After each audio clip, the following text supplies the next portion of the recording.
हाय दोस्तों, welcome to my YouTube channel. तो हम लाए हैं मनी सीज़न 1 का एपिसोड 5।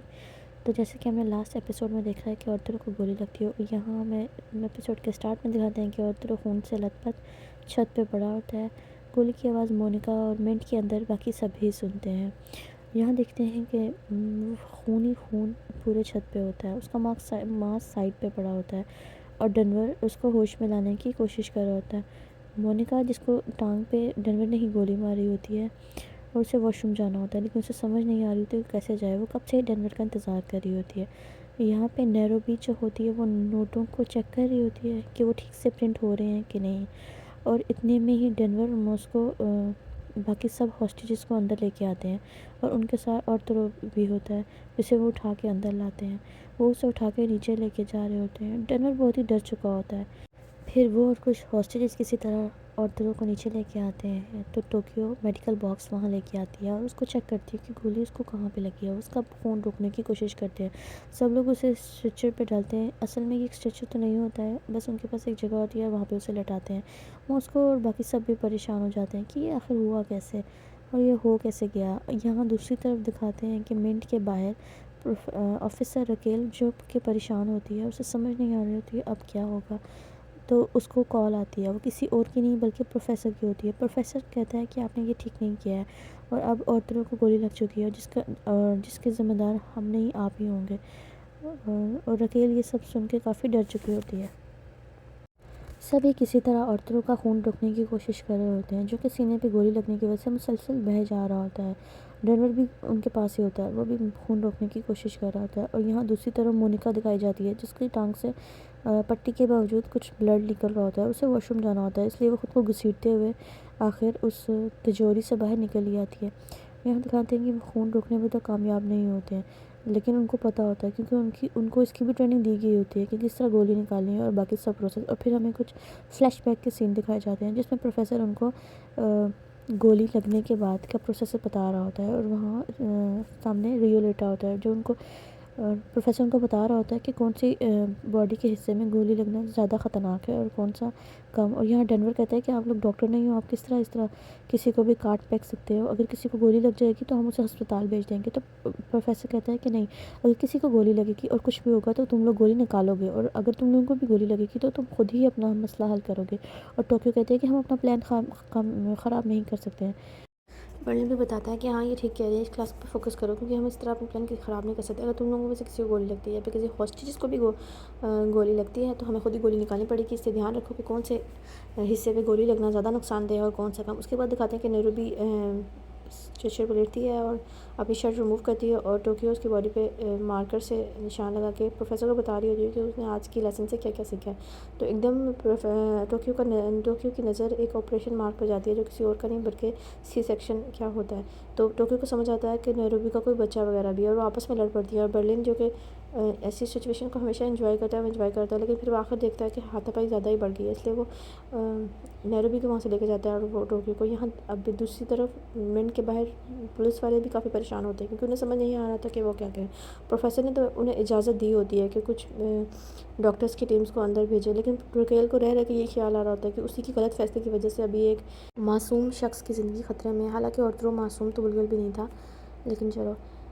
यहाँ दिखाते हैं कि प्रोफेसर को रकेल की कॉल आती है, तो रकेल उससे बात करती है और उससे पूछती है कि हाँ, तो तुम्हें क्या फ़ैसला किया है कि मिनट के अंदर कौन जा सकती है। तो कहते हैं कि एक औरतों को गोली लगी है और आप लोग जानते हैं कि उसकी जान बचाना भी ज़रूरी है, तो वो बाहर तो नहीं आ सकता है। तो तुम लोग ये करो कि मिनट में एक टीम भेज दो, एक सर्जन टीम, ताकि उसकी गोली वहाँ से निकाली जा सके, और कोई भी होशियारी करने की कोशिश ना करना। अगर हमें पता चला कि किसी ने कोई भी होशियारी की है, तो नुकसान के ज़िम्मेदार आप लोग खुद ही होंगे। और ये सब कुछ सारे ही सुन रहे होते हैं और सब सोच रहे होते हैं कि ये कितना शार्प है, इससे तो हमारे अगले प्लान का भी पता होता है, इससे हम कैसे मात दे सकते हैं। और फिर उसके बाद कॉल बंद हो जाती है। रकेल, जो कि बहुत ही परेशान होती है, वो जल्दी से बाहर निकल जाती है। बाहर आके वो ज़ोरों से सांस लेती है और अपने आप को रिलैक्स करने की कोशिश करती है। सामने ही उसे एम्बुलेंस वैन नज़र आती है, जो खुली होती है, और वो जाकर उसमें बैठ जाती है और उनको कहती है कि मुझे यहाँ से ले जाओ, क्योंकि मैं ड्राइव नहीं कर सकती हूँ।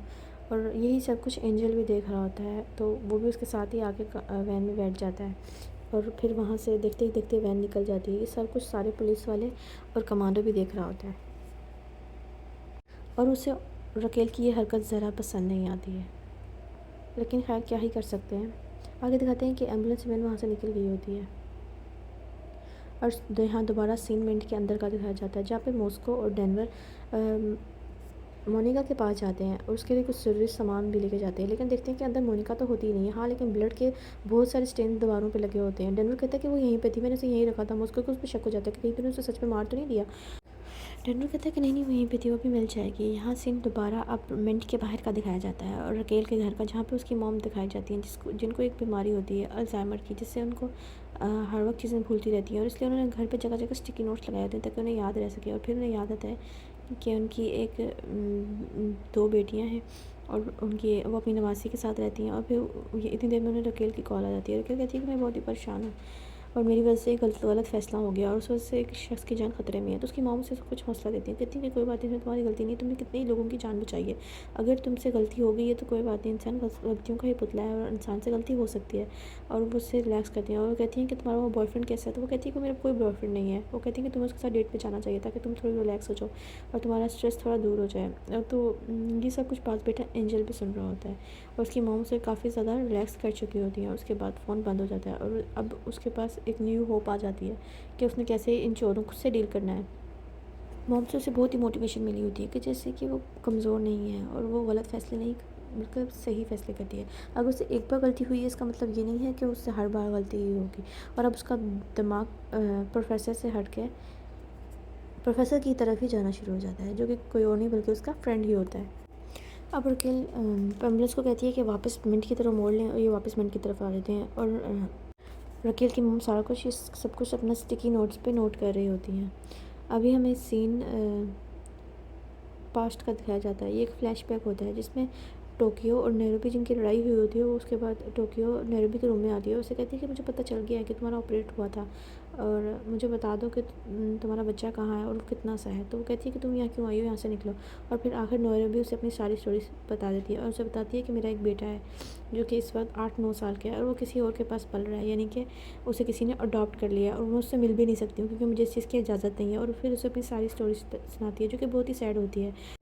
और उसमें हमें पता चलता है कि उसका एक बेटा भी है जिससे वो मिल नहीं सकती, वो भी इसलिए क्योंकि वो कुछ ड्रग्स को स्मगल कर रही थी एक जगह से दूसरी जगह पे और उसी दौरान उसका बेटा छत से कूद गया और ये सब कुछ पुलिस को पता चल गया, इसलिए उसके बेटे को चाइल्ड होम भेज दिया गया। फिर दिखाते हैं कि वो सारी रात पार्टी करते हैं और पार्टी करते करते सुबह हो जाती है और वहाँ पे प्रोफेसर जो कि इनकी म्यूज़िक की आवाज़ से तंग होकर आया होता है, वो इनको देखता है कि जो हंस के खिलखिला रही हैं और कल ही तो वो लोग लड़े थे। और फिर उन्हें मना करता है कि कल एक बहुत ही इंपॉर्टेंट क्लास है इसलिए जाके सो जाओ। यहाँ दिखाते हैं कि डेनवर और मॉस्को को आखिर मोनिका वॉशरूम में मिल जाती है जो वहाँ पे मुसलसल वॉमिटिंग कर रही होती है। और मोनिका कहती है कि मेरी तबीयत वहाँ बहुत ख़राब हो रही थी इसलिए मुझे थोड़ा सा और टाइम दे दो। तो मॉस्को और डेनवर बाहर आ जाते हैं और मॉस्को कहता है कि इसकी तबीयत ठीक नहीं लग रही है, इसे रिएक्शन हो रहा है इस गोली का, इसकी बॉडी से गोली निकालनी पड़ेगी। डेनवर कहता है किससे निकालेंगे, वो तो किट मेरे पास नहीं है, वो तो बर्लिन के पास है, मुझसे मांग भी नहीं सकता, अगर मैं उससे मांगा तो उसे शक हो जाएगा। और मॉस्को को समझ नहीं आ रही होती है वो क्या कहे और वो उसे कहता है कि अगर अब तुझे बर्लिन ने बोला भी किसी को मारने के लिए तो ऐसा कुछ भी नहीं करेगा। फिर दिखाते हैं कि डेनवर तो मोनिका को उठा के वापस किसी सेफ जगह पे लेके जाता है क्योंकि वो तो हिल नहीं पा रही होती है।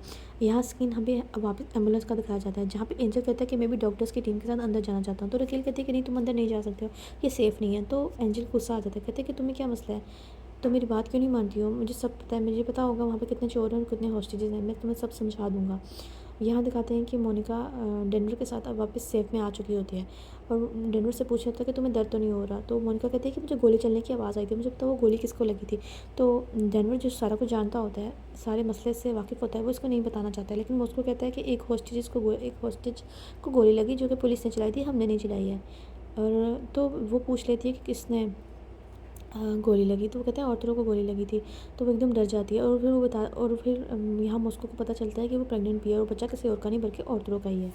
रकेल बिल्कुल फ्रेश माइंड के साथ वापस अपने कैंप में आती है और अपने सीनियर को बताती है कि एंजल अंदर जाएगा। तो वो कहता है कि तुमने एम्बुलेंस में बैठ के इतना वाहियात प्लान तैयार कर लिया है और उस पर गुस्सा करता है। तो वो उसे समझाती है कि ये सब कुछ चोरों के प्लान के हिसाब से नहीं हो रहा है। उनको भी पता था किसी को गोली नहीं लगी, वो भी यही चाहते थे कि किसी को गोली ना लगे। और फिर वो एक प्लान तैयार करते हैं, कहते हैं कि हम अपनी टीम को यहाँ से भेजेंगे क्योंकि ये नई बनी है इसलिए चोरों को इसके बारे में पता नहीं होगा। और फिर वहाँ पे जितना टाइम लगेगा इतने टाइम में उन्हें वहाँ पहुँचना है और डॉक्टर्स को चाहिए कि ज़्यादा से ज़्यादा टाइम लगेगा। और फिर वो एक स्मार्ट प्लान तैयार करते हैं और उन्हें ये लग रहा होता है कि ये प्लान प्रोफेसर को नहीं पता, लेकिन असल हकीकत तो कुछ और ही होती है।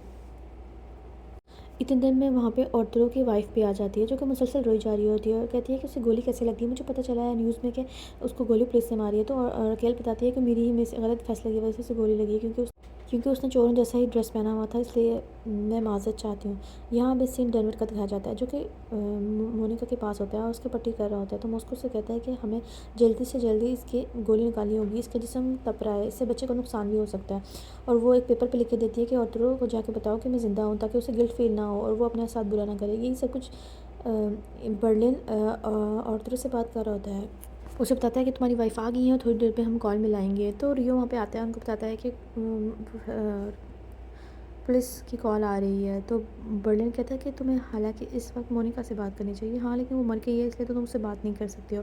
और रकेल कॉल मिला रही होती है और कॉल जा रही होती है, और बर्लिन जितना हो सकता है औरतों को तंग कर रहा होता है, क्योंकि उसने भी उन्हें खूब तंग किया होता है।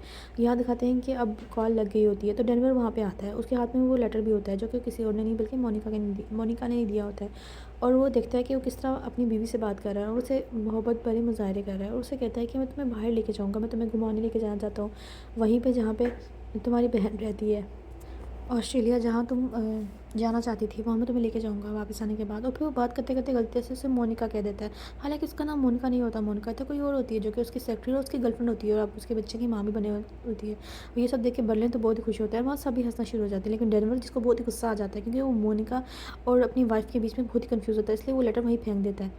और अब उसका काम होता है सिर्फ स्कैल्पल लेना। फिर यहाँ दिखाते हैं कि बर्लिन सारे हॉस्टेजेस को रेडी करता है, और फिर दिखाते हैं कि एक टीम अंदर आती है, जिसके साथ एंजल भी होता है, और सब पे नज़र रखा होता है। सब ने मास्क पहने होते हैं, सबके हाथ में गन्स होती हैं। कुछ समझ नहीं आ रहा था, लेकिन क्योंकि पुलिस भी साथ ही होती है, इसलिए वो पहचानती होती है कि कौन सी नकली गन है और कौन सी असली गन है। लेकिन फिर भी वो किसी को बता नहीं पा रहे होते हैं।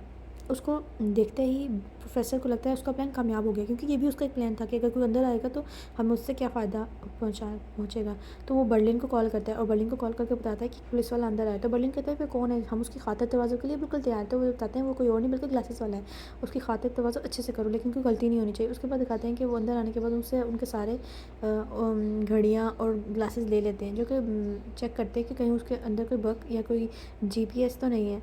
और फिर वो चुपके से उसके अंदर एक छोटा सा ट्रैकर लगा देते हैं, जिससे उनकी सारी बातें सुन सकते होते हैं। यही सारा कुछ प्रोफेसर सुन रहा होता है कि वो जो ट्रैकर लगा है वो सही से काम कर रहा है कि नहीं कर रहा होता है। और वो इतना फास्टली काम करते हैं कि पल भर में ही ये लग जाता है, तकरीबन 10 सेकंड की शायद देर लगती है। और उसके लगने के बाद प्रोफेसर को दूसरी तरफ से भी अब एक आवाज़ आ रही होती है, जो किसी और कहीं और से नहीं बल्कि एंजल के ही चश्मे से आ रही होती है। ये देखिए प्रोफेसर तो बिल्कुल डांस करना शुरू हो जाता है, ताकि उसका एक प्लान तो कामयाब हो गया। और फिर दिखाता है यहाँ पे डॉक्टर्स की टीम्स अंदर जा रही होती है, जहाँ पे औरतें है वहाँ पे। और ये एपिसोड यहीं ख़त्म होती है। नेक्स्ट के लिए आप हमारा चैनल सब्सक्राइब करें, हमें बताएं कि आपको एपिसोड कैसी लग रही है, और इतनी लेट एपिसोड के लिए सॉरी।